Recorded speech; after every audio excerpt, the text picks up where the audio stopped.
Bismillahirrahmanirrahim. Assalamu alaikum dear students.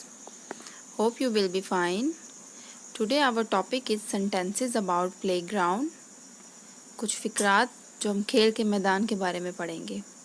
Let's start. First one is there is a big playground in our school.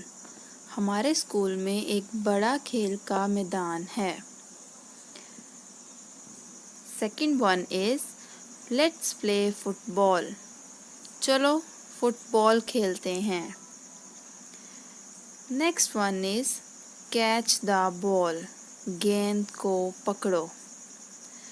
Number 4 is now it's my turn. अब मेरी बारी है. 5 and last is you are out. तुम खेल से बाहर हो. Topic is sentences about office. कुछ जुमले दफ्तर के बारे में.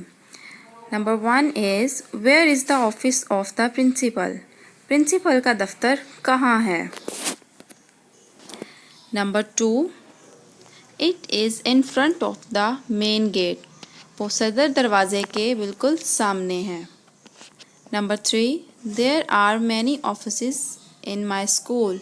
मेरे स्कूल में बहुत से दफातर हैं. Number 4 we have the office of principal, vice principal and the office of director. हमारे स्कूल में प्रिंसिपल, वाइस प्रिंसिपल और डायरेक्टर का ऑफिस है. Number 5 excuse me sir please give me fee voucher. बराए मेहरबानी मुझे फ़ी वॉचर दीजिए. Okay student, as your home task practice all these sentences and write it on your rough binder. Allah हाफिज़.